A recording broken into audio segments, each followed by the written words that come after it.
Putin has done more than Stepan Bandera in uniting Ukrainians. Prior to 2014, most Ukrainians had a negative view of these Ukrainian nationalist movement, and they were against NATO membership. Today, 7% of Ukrainians have a positive view of OUN UPA, the Ukrainian nationalist movement, and support NATO membership. This is all down to Russia's genocidal war against Ukraine. There's no other way to explain it. Every village and town and city in Ukraine now has a cemetery, which is growing by the day with casualties, and that will become an object of Ukrainian national identity. It will be where people will go to pay homage, families will go visit these graves. This has destroyed Ukrainian-Russian relationship for decades to come, for decades.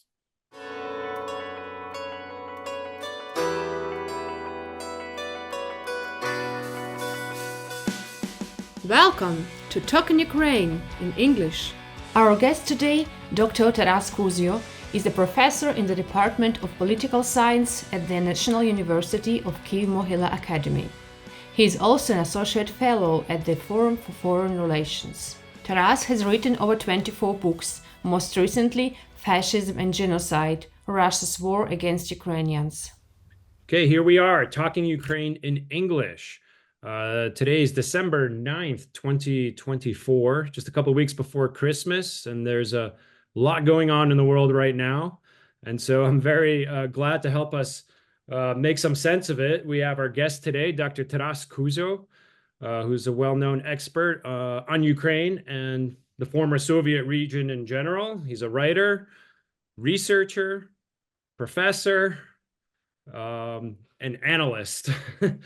And involved with many different think tanks. And so it's been a long time since we've chatted, Taras, and I'm definitely curious, to try to get into, there's so much going on today, but to unpack some of these from your point of view, because you have so much experience and knowledge to draw from and connecting the dots here. And also I've always known you to sort of give the harsh truths and realities.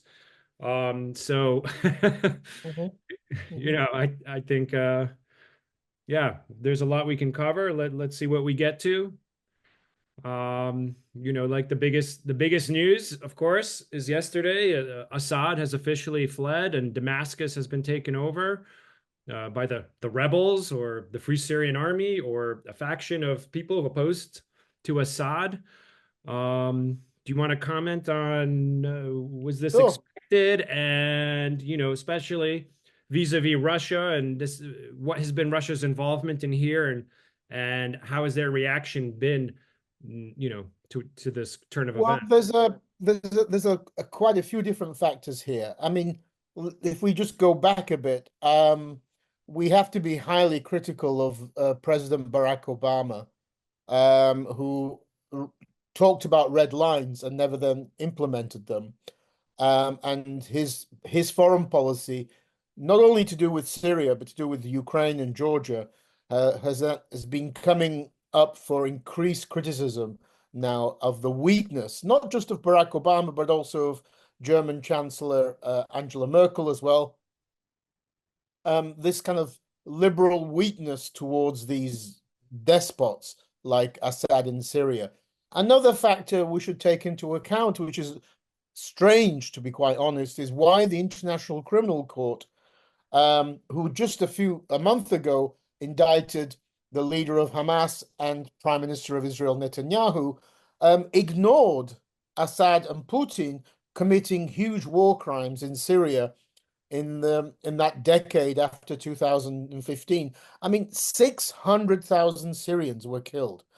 Millions were pushed out as refugees out of Syria.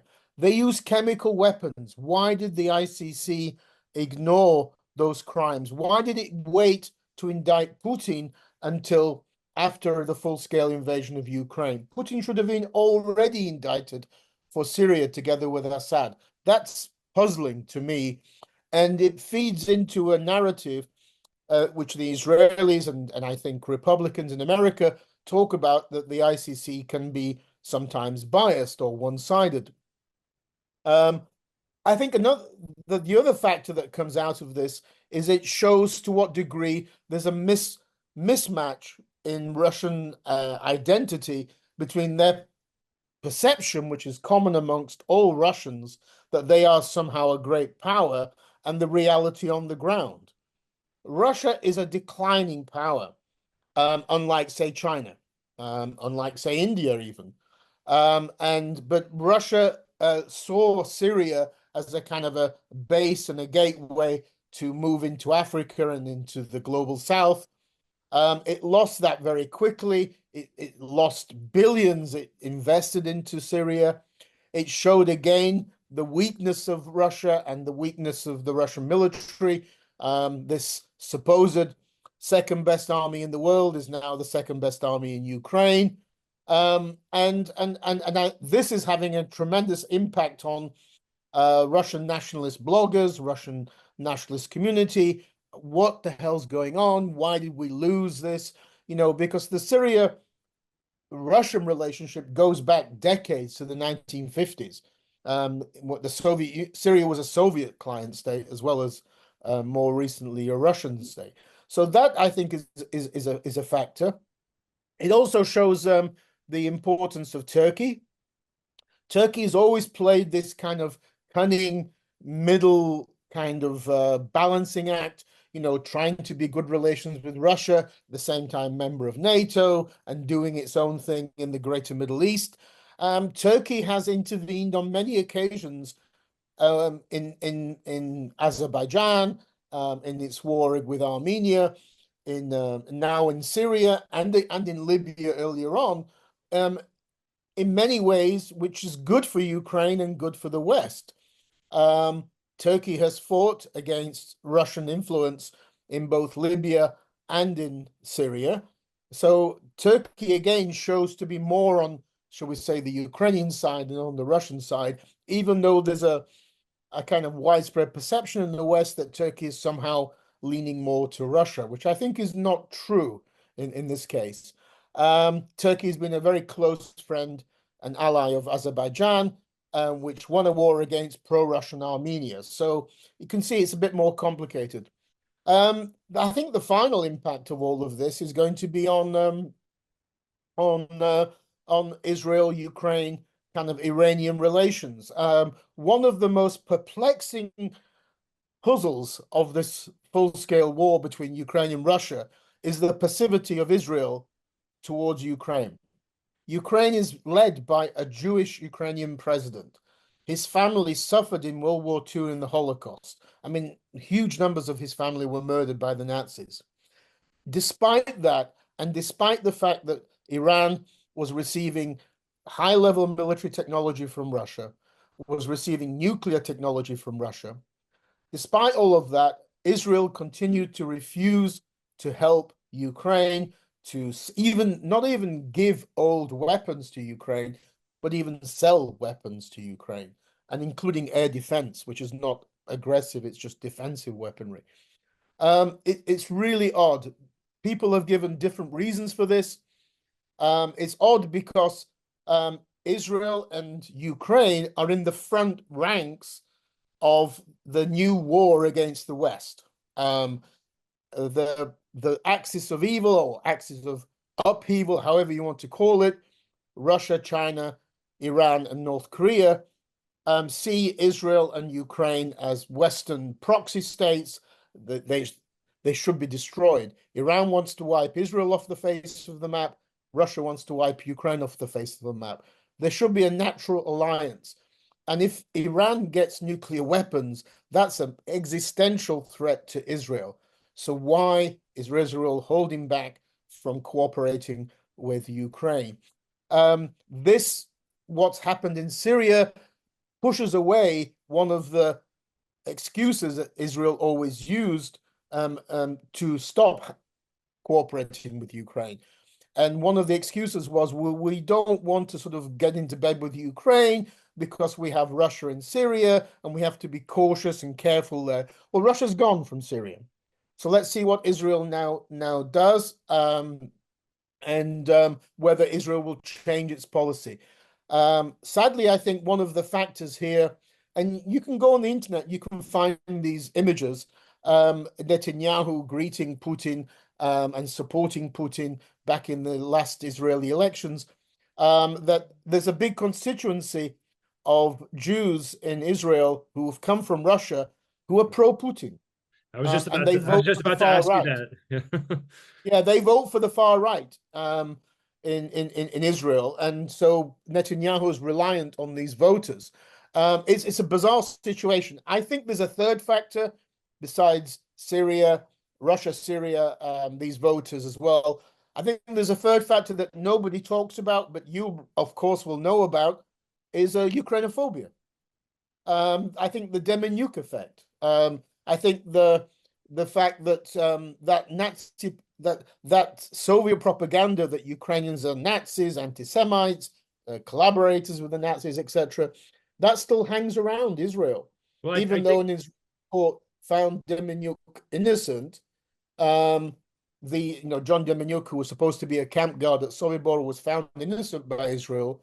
Nevertheless, I think that Ukrainophobia still plays a role. It's a bizarre. Israel and Ukraine should be natural allies fighting against this axis of evil, but they're not because of Ukraine. It's because of Netanyahu preventing that, and it hasn't really changed despite it. We're now over a year since the horrible Hamas attack in October of last year against Hamas terrorist attack against Israel.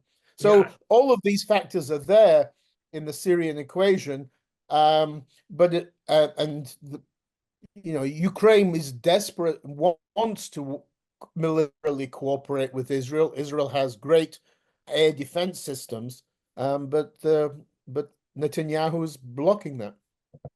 yeah, I was going to say that anti-Ukrainian sentiment may go back even further historically from some Jewish people that I spoke with. They'll go back to Khmelnytsky and say like he killed Jewish people, and so there's always been this separation between even though Jews were a big part of the population on the territory of Ukraine, they've sort of have had divided societies, and But that if we and go that back, feeling may go back, like before. if we go back, every country in Europe committed pogroms against Jews. It wasn't just Ukrainians. Why pick on in World War II, 6 million Ukrainians, including 1.5 million Jews, died at the hands of the Nazis. The biggest collaborators in World War II were not the Ukrainians, they were the French and the Dutch. I think this is it. It has to be the legacy of this Soviet and maybe historical propaganda bias, maybe because many Jews are from that part of the world. But the reality is, uh, Volodymyr Zelensky, who was Right. Jewish Ukrainian, received a massive landslide in the 2019 elections. So you can't accuse Ukrainians of being anti-Semitic if majority of them, 70% of them, voted for Zelensky, including most of West Ukraine. So it is a rather bizarre situation. But maybe this will now, Ukraine should now, Zelensky and his team should now go back to Israel and say, well, look, your main argument that you've always used that you can't work with us militarily is because Russia's in Syria and you have to be cautious. That's gone. So shall we start a new chapter? Yeah, let's see. I mean, I feel like Russia's projection of an empire and strength. Syria was a key part of that, and it's not just about having it, but Yeah, about this image that projecting we're this still image. like the Soviet Union, shall we say? We're a superpower. It's not true, but because there are so many examples where it's not true, and Russia's two big exports, energy and military equipment, have collapsed since 2022. So where is Russia a great power? On what basis? Yes, it's got nukes, but I wonder if even in those nukes work. Um, if, if you look like the rest of the Russian army. Well, certainly it seems like a lot of Russian society believes that they are an empire, Yes, that yes, yes, they yeah. have a certain right that of a great power, and that they are just in their actions because of that. Like there's this. They live like in squalor. Especially the soldiers that come to Ukraine who volunteer, they come from squalor. I even saw a photograph last week on X on Twitter where a microwave had been stolen from Ukraine, brought back to some god godforsaken village in Siberia, and they had no idea what the hell this was. So they use it as a postbox. Yeah, I heard about that. I mean, I've heard so many stories about it like this when I was traveling in Ukraine in the last few years. So many stories, particularly of Buryat soldiers coming to Ukraine and not seeing plasma TVs, wondering where the switch is for the TV to switch it on. And I mean, this is a country with backwardness throughout most of the country, and yet it claims it's a great power. Of course, it's not, but that's deeply held in the psychology of Russians. Yes, Well, it seems and like, plus an inferiority complex vis-a-vis the West. yeah, That's deeply inside Russian psychology. it seems like having this poor population works to the benefit of Russia because they are able to mobilize these people to fight, to pay them to fight. So there's like a caste system where, like, okay, there's the elite in Moscow and St. Petersburg, but they don't have to fight. They just can be great Russians, but send all these, indigenous or, Mhm. other poor Russians living in these other regions, who are uneducated and don't have much opportunity, and Well, it they're also the slave, they're shows, the and I think, slaves. yeah, I think a good comparison is to the 1980s. You're too young to remember that, but I mean, what I and my kind of generation were looking at the war in Afghanistan, and in the 1980s, most people in the Soviet Union no longer believed in communism. Um, and um, and even Russians, never mind Ukrainians or Lithuanians, Estonians, Georgians, nobody wanted to fight for the Soviet Union in Afghanistan. And that was one of the reasons it was a disastrous war. Even Russians were not really that interested. And today, though, it's very different. Today, after 25 years or nearly 25 years of Putin in power, you've had the zombification of the Russian people with this nationalism, anti-Western xenophobia, anti-Ukrainian hate, uh, hate kind of rhetoric and dehumanization of Ukrainians. And that has led to a greater number of Russians willing to die and fight for this war. It's very different to the 1980s when even Russians didn't really want to fight for the Soviet Union in Afghanistan. But today they are willing to do it. And they are, the last month was the worst on record since the full scale invasion of 2,000 casualties in one day. 2,000. It's just simply mind boggling. And yes, we know that casualties mean dead, killed, and wounded, but most Russian wounded die. Ukrainian army and the NATO army saves most of its wounded. They're patched up and then evacuated to rear military hospitals, and they're saved. Russian wounded are left to die. So that's 2,000 a day. So I think that they're going to be running out of that next year. That cannot continue indefinitely. They don't have enough people volunteering every month to cover that high number of casualties, especially because they're not gaining so much on the battlefield from it. But why are these guys still willing to fight, seeing this sort of disregard for the lives of the soldiers? Why are people still willing to sign up? Like, how are they able to I mobilize think, people at this yeah, rate of attrition?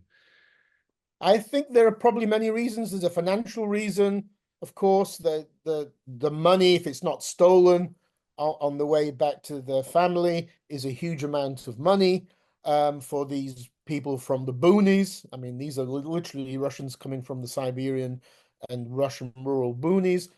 Secondly, it's ideology. They believe all this stuff that they're going to find NATO troops fighting in Ukraine, that Ukrainians are Nazis. I mean, there are so many funny stories of Russian soldiers coming to people's houses in Ukraine saying, "Where are the Nazis? Where are the fascists? Yeah. Where are the NATO troops?" And they say, "Are you serious?" you know. And then thirdly, I think it's this um, it's a very complex cycle. You know, when you do political science and you're looking at these kinds of topics, you have to also stray into the field of psychology, which I'm not. And Peter Pomerantsev, who's of Jewish background and was born in Kyiv, but now has lived most of his life in London, he's explained it in such a way, I think, which is very good, that when it's a kind of a masochistic, sadistic relationship, when they're in Russia, they are suffering all the time from repressive regime, from repressive local officials, corrupt cops. They're always being put down inside Russia, and they always continue to take it. Russians have never become citizens. They've just continued to be slaves and subjects. You know, if Ukrainians in contrast, if they get pushed down and beaten, eventually they say enough and they rise up. And Ukraine's had 3 revolutions since 1990 of mass protests. Russians have not done that. They just keep taking this, being put down, beaten, told they're just worth nothing. And then when they go abroad, they take out this frustration and anger on the people they visit abroad, they invade abroad. So this masochism that they have to experience at home in Russia transforms into sadism when they're abroad, and they haven't changed. This is still the Soviet army from World War II, which commits war crimes, rapes, loots, and meaning that they could maybe gain something financially because they see everybody else is stealing. Why can't they steal? And they just don't give a damn about the number of civilian casualties in Ukraine. So I think this is the best way to explain it. They they don't have any sense of personal worth. Life means nothing in Russia, and therefore they export that lack of empathy and disrespect for human life to where they go to. And the irony is that most of the people that they've killed or wounded and the towns they've destroyed are Russian-speaking towns in eastern Ukraine. These were parts of Ukraine that used to be pro-Russian, which are no longer, of course. Yeah, that was going to be my my next point, is that they're supposedly going over there to protect Russian speakers or liberate Russian speakers, but they've destroyed Russian speaking cities, and a lot of people who were pro-Russian or maybe were sort of neutral have become anti-Russian by these actions. So it's had like an Putin has done more than Stepan Bandera in uniting Ukrainians. Yeah. He's done more than Bandera. If you look at, and I follow all the Ukrainian opinion polls since 2014, especially. If you look at opinion polls now, there's zero difference between southern eastern Ukrainians, Russian speakers, and Western and Central Ukraine. Zero difference on any topic. The biggest contentious topics were always attitudes to OUN UPA, the Ukrainian nationalist movement in the 1930s and 40s, and NATO membership. Now there's no difference between attitudes in the East and attitudes in the West. This was impossible prior to 2014. Prior to 2014, most Ukrainians had a negative view of these Ukrainian nationalist movement, and they were against NATO membership. Today, majority, like 7% of Ukrainians have a positive view of OUN UPA, the Ukrainian nationalist movement, and support NATO membership. This is all down to Russia's genocidal war against Ukraine. There's no other way to explain it. Yeah, I think many Ukrainians felt that they really had some brotherly relations with Russians, but in Eastern Ukraine in particular. But no one imagined, even in Western Ukraine, these banderites, that things would play out the way that they have in such a cruel and barbaric way. It's in some ways it's easy to explain, because if you came from West Ukraine, like my father, probably your father, then you never had illusions about Russians. Zero. I mean, Yeah. Russians were never brothers, and there was never a kind of a friendship of nations for West Ukrainians with Russians. Never. So West Ukrainians always looked at Russia and Russians like the Baltic states, like Poland. Eastern Ukrainians, on the other hand, believe this Soviet ideological mythology, which has been around since the Stalin era, that the Russians were our brothers, our friends, our allies, etc., etc. So the shock of what the Russians did to Ukraine wasn't a shock for West Ukrainians, because they just said, my dad, for example, said, what do you expect? It's deja vu. They're Russians. Yeah. But for East Ukrainians in 2014 and especially 2022, this was like being thumped in the face with a sledgehammer. This was a major shock to their belief system, and they had to change. I mean, and they were the ones actually more angrier than West Ukrainians, because they felt they'd been lied to. They felt they'd been betrayed.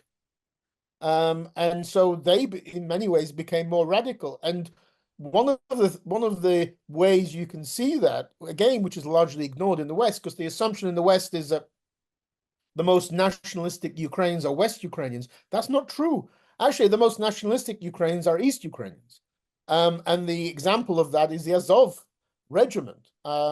These are guys primarily from East Ukraine. Their base originally was Kharkiv. They invented the famous line about Putin being a dickhead in March of 2014.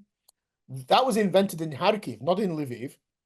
And they created the Azov battalion, which became Azov regiment, then which became which joined the National Guard, and then they expanded to include the 3rd Assault Brigade in the army as well.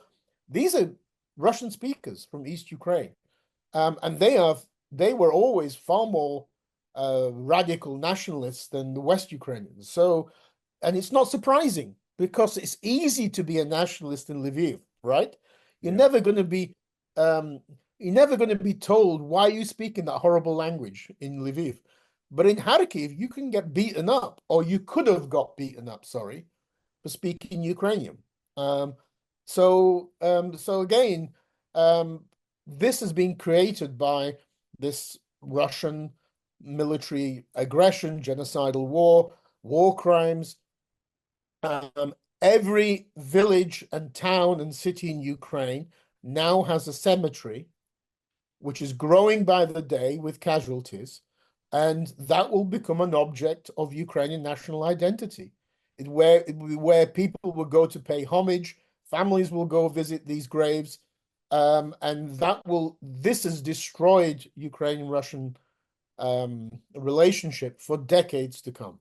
Yeah, I think many Ukrainians felt that they really had some brotherly relations with Russians, but in Eastern Ukraine in particular. But no one imagined, even in Western Ukraine, these Banderites, that things would play out the way that they have in such a cruel and barbaric way. It's in some ways it's easy to explain, because if you came from West Ukraine, like my father, probably your father, then you never had illusions about Russians. Zero. I mean, Russians were never brothers, and there was never a kind of a friendship of nations for West Ukrainians with Russians. Never. So West Ukrainians always looked at Russia and Russians like the Baltic states, like Poland. Eastern Ukrainians, on the other hand, believe this Soviet ideological mythology, which has been around since the Stalin era, that the Russians were our brothers, our friends, our allies, etc., etc. So the shock of what the Russians did to Ukraine wasn't a shock for West Ukrainians, because they just said, my dad, for example, said, what do you expect? It's deja vu. They're Russians. Yeah. But for East Ukrainians in 2014 and especially 2022, this was like being thumped in the face with a sledgehammer.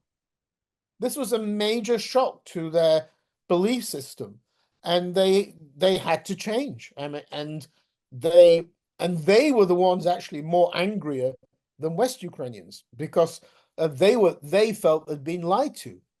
They felt they'd been betrayed. And so they, in many ways, became more radical. And one of the ways you can see that, again, which is largely ignored in the West, because the assumption in the West is that the most nationalistic Ukrainians are West Ukrainians. That's not true. Actually, the most nationalistic Ukrainians are East Ukrainians. And the example of that is the Azov regiment. These are guys primarily from East Ukraine. Their base originally was Kharkiv. They invented the famous line about Putin being a dickhead in March of 2014. That was invented in Kharkiv, not in Lviv. And they created the Azov Battalion, which became Azov Regiment, then which became which joined the National Guard, and then they expanded to include the 3rd Assault Brigade in the army as well. These are Russian speakers from East Ukraine, and they were always far more radical nationalists than the West Ukrainians. So, and it's not surprising because it's easy to be a nationalist in Lviv, right? You're Yeah. never going to be you're never going to be told why you speak in that horrible language in Lviv. But in Kharkiv, you can get beaten up, or you could have got beaten up, sorry, for speaking Ukrainian. So again, this has been created by this Russian military aggression, genocidal war crimes. Every village and town and city in Ukraine now has a cemetery, which is growing by the day with casualties, and that will become an object of Ukrainian national identity. It will be where people will go to pay homage, families will go visit these graves, and this has destroyed Ukrainian-Russian relationship for decades to come, for decades. Yeah, I would add, just while you were saying that the Russian language, the language isn't even the definer necessarily. You know, I showed my film at the Azov Korpus, like it was the youth group in Berdyansk in 2015. And there were these teenagers basically, but they were doing everything in Russian. You know, this was Berdyansk, outside Mariupol. And they were basically like Ukrainian nationalists, but they were Russian speakers. So, for me, it was like, oh, wow, okay, like the language isn't like the thing for them. You know, it's just whatever language more comfortable. It's about the mentality and where your soul and patriotism lies. Yeah, I mean, we shouldn't be surprised because I grew up in Britain. I mean, most Irish nationalists were English speakers. There were very many Gaelic speakers, but there were also a lot of English speakers. I mean, one of the leaders of the Irish Rebellion in 1916 was an American Irish, and he didn't speak Gaelic. And the same in Scotland. So the idea that yes, language is very, very important, but the idea that and this was true as well in the diaspora. Many people in the diaspora could never figure out, that you can be a Russian speaker and still be a patriot or a nationalist. But that, I think, has changed. In Moscow, they still cannot understand that. They will never understand Ukraine. They'll never understand the concept that if you are a Russian speaker, you are pro-Ukrainian. Because in their eyes, if you're a Russian speaker, you have to be pro-Russian, pro-Putin, and pro-Russian world. And so they just will never understand Ukraine. I sort of had in the diaspora, at least they've changed and they've begun to understand. Yeah, I've sort of had the impression that Putin really believed his own propaganda, that the Maidan was a Western construction, that this was not a grassroots, this was a fringe thing of Ukrainian society, that most Ukrainians really are secretly pro-Russian somehow, and this was orchestrated by the West, and they would really be welcomed, like the Russian army would really be welcomed by the majority of Ukrainians. Well, back in January 22, one of the things that I could not figure out is people kept asking me, is Russia going to invade? Is Russia going to invade? Figures, the numbers of Russian soldiers ready at the border. And I'm going, this doesn't seem right. There's something weird going on here. Now we understand why. But I mean, Russia amassed an invasion force of 170,000. And that's what confused people like me. Not that Russia's going to invade or not, but that this is too small a number. If you're going to invade Ukraine, you need at least 700,000 minimum, maybe a bit less, but not 170,000. Just to give a comparison, in 1968, when the Warsaw Pact invaded Czechoslovakia, it had 250,000 troops. And this is for a country of 10 million. So they just, the Czechs had no way to fight back. Czechs and Slovaks had no way to fight back. They invaded Ukraine on 24th of February 22 with 170,000. And you're right, they expected Ukrainians to greet them with flowers or bread and salt. And instead, they greeted them with stingers, javelins, and NLAWs. And they couldn't figure that out. It really, there's quite a few interesting books and articles of how these Russian soldiers were lied to. They were told they're on maneuvers, and then suddenly they're being shot at by people they were told are going to welcome them. And that's what screwed up the whole Russian invasion in 2022. They came to Kyiv. The soldiers sent to Kyiv came with parade uniforms. They expected to do a parade on the Khreshchatyk, a victory parade, after 3 days or a week. They believed their own mythology and garbage, that Ukrainians are primarily little Russians. There's a small clique at the top that came to power in the illegal coup of 2014. It's supported by the West. But as soon as we kind of enter Ukraine, that little clique's going to run away to the West with its money, and the majority of these little Russians are going to say, thank you for coming to liberate us. Of course, that was untrue. It was partly a result of Putin reading all of this baloney, this white Russian emigre literature, that Ukraine doesn't exist, it's a fiction dreamt up by the West, Ukrainians are little Russians. It was partly to do with that. But I think a second factor is nobody in their right minds is going to bring Putin, bad information. He's a dictator. If you bring Putin information that doesn't accord with his myths, if you come to Putin and say, for example, Vlad, Mr. President, I don't think this invasion is a good idea. Ukrainians are going to fight back.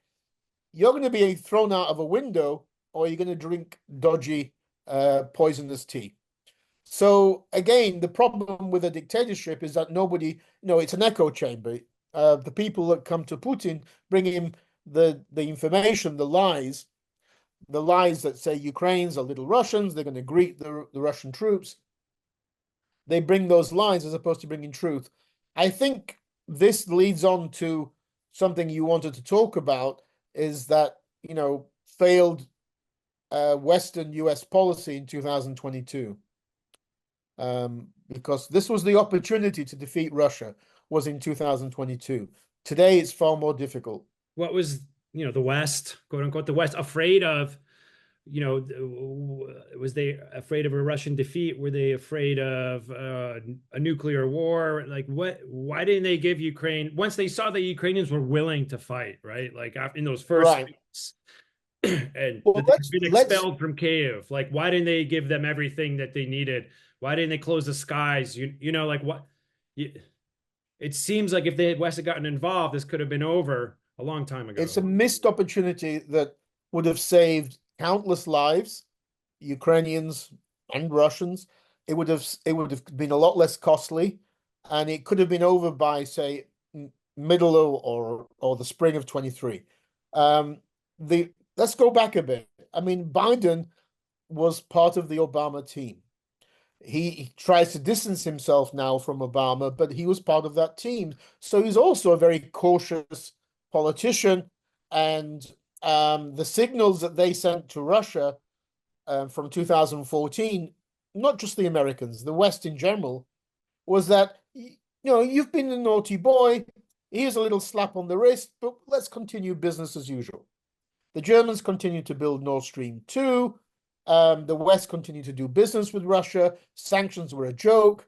And this sent a signal to Russia that if they did another invasion, another military aggression in 22, the West would again send a weak response. This was so Russia kind of had two failed myths, as it were. The one was about Ukrainians. We've just talked about the idea that most Ukrainians would greet them as liberators. That was a myth.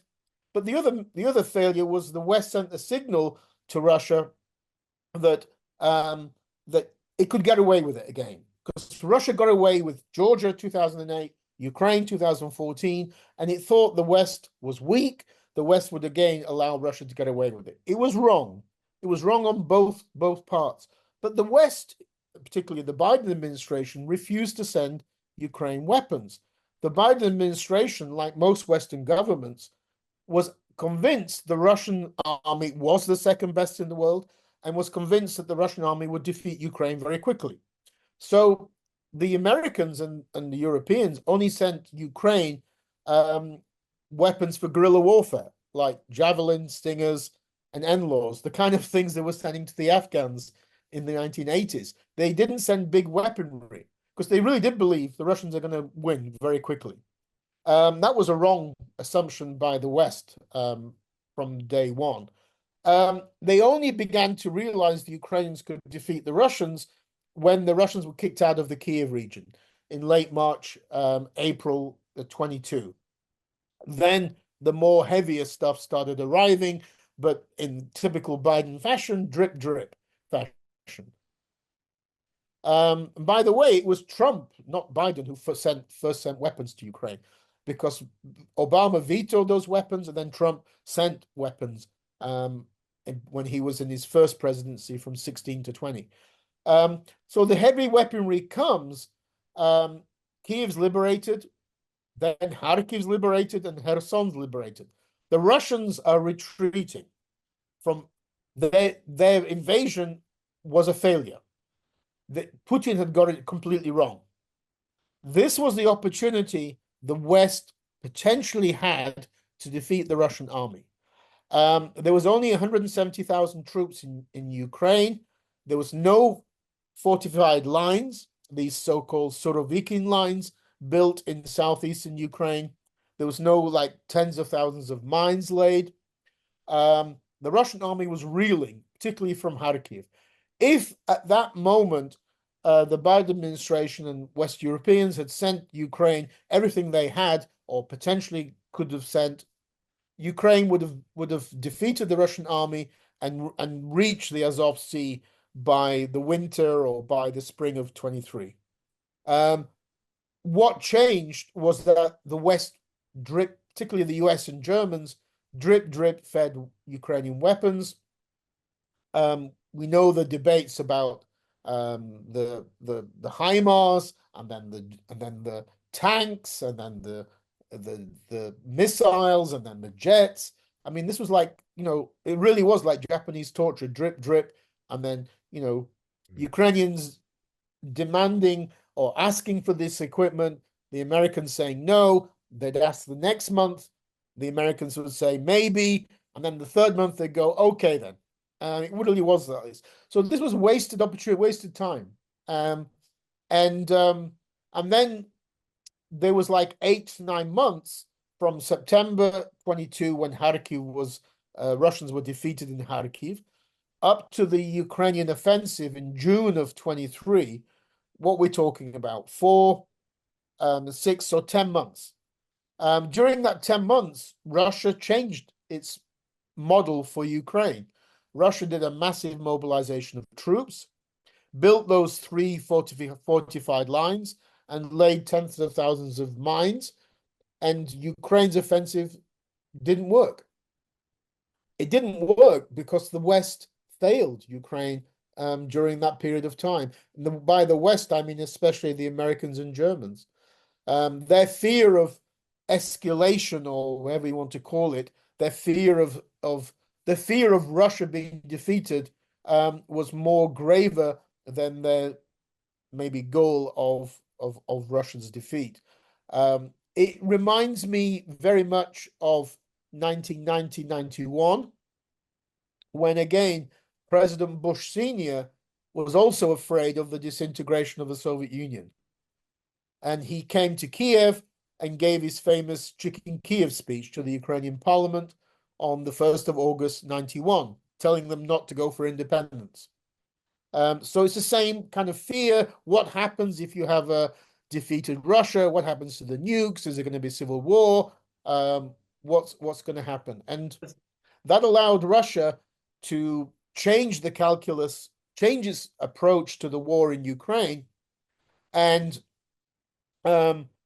after the summer of 2023, it became far more difficult for Ukraine to defeat Russia, because by then Russia had 450,000 troops in Ukraine, so 3 times the number of the initial invasion. It had these fortified lines, mines, and also Russia had begun to receive lots of weaponry from Iran, drones. Russia had never invested in drones, and Ukraine had the advantage of that at that time. But then the Iranians started supplying the Russians with their Shahed drones. So since the summer of 2023, the lines have been pretty much stalemated. And that's the fault of the West. It's become far more difficult for Ukraine to defeat Russia. And the Biden policy of not wanting a Russian, it's kind of, the Biden policy was, and German policy, Scholz's policy, was to give enough to Ukraine so it wouldn't be defeated, but not enough for Ukraine to win. Yeah. And that would have meant a never-ending war. It would have meant a war indefinitely. It would have meant, more of Ukraine being destroyed, more Ukrainian casualties. Instead of what the Ukrainians want is to get the war finished as quickly as possible so that they can rebuild, people can come back home, et cetera, et cetera. But the Biden policy was a disaster for Ukraine, and it allowed Russia to entrench itself in Ukraine. Yeah, the Kharkiv offensive worked because they had the element of surprise. The Russians were unprepared.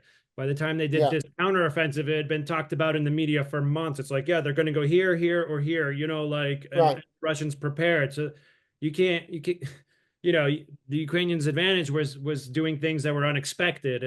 But yeah, by the time that it also fed into this Russian stereotype of Ukrainians being hitri, of being cunning, of being sly. They always thought these cunning Ukrainians would pull the wool over their eyes, and they did. They thought the Ukrainians would be attacking in Kherson and not Kharkiv, and then they did Kharkiv, and then they did Kherson. So the Russians got it the wrong way around. But the key was that the Russians didn't have enough forces in Ukraine at that time. Right. 170,000 was. Usually the relationship is, for an army to defeat another army, you need to have 3 to 4 times the size of troops. And at that time, Ukraine had maybe 400,000 under arms, combined National Guard, military, Secret Service. The Russians had 170,000. So they didn't have the numbers in Ukraine. But by the spring, summer of 23, they had the numbers. And that's what ended the potential for Ukraine to move the lines, to liberate territory, should we say. But you mentioned Biden's and Scholz's policy, and I'm curious your take on England, because England seems to have had a different perspective on that, and that they were more willing to do more, but they weren't willing to do it on their own. I think the way for your viewers to look at this is that there are always kind of 2 groups of, maybe more, but 2 main groups of countries in the West. There wasn't one united West. There was, I would say, the Germans and Americans in particular. And by Germans and Americans, I mean, it's concrete people, Biden and Scholz, because the Germans are having an election, and the Christian Democrats, who are likely to win, are potentially likely to have a different approach. So Scholz comes from that left wing of German politics, which was, in the 1980s, anti-American, anti-nuclear, very cautious.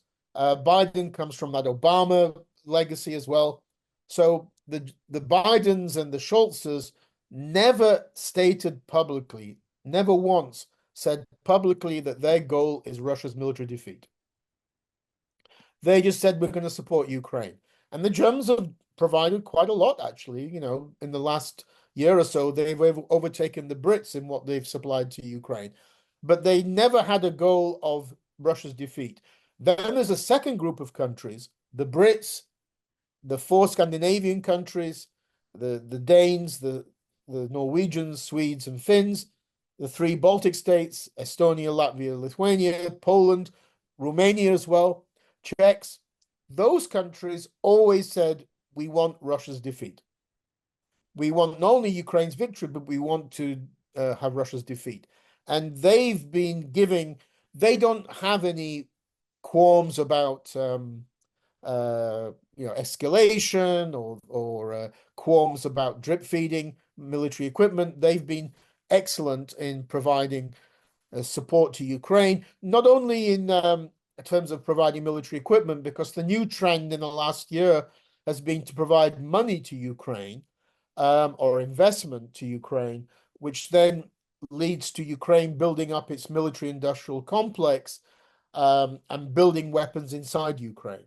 Ukraine is now doing a lot of it's now building a lot of its own weapons. And that's, some of that is local money, Ukrainian money. A lot of that is Western government money and also money from these frozen Russian assets. So instead of Western weapons being sent to Ukraine, the weapons are built in Ukraine in probably underground secret factories.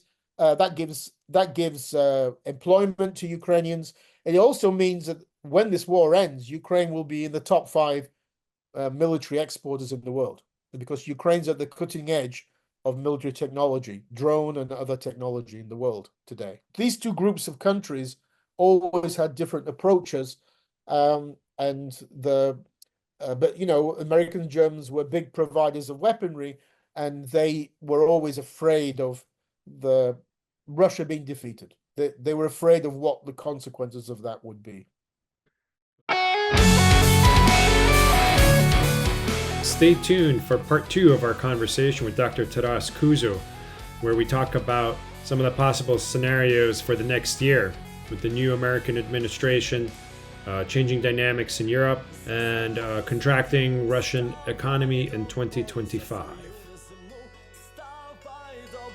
Всі молитви тобі, ставай до бою, брами неба озвуться громом і вогнем.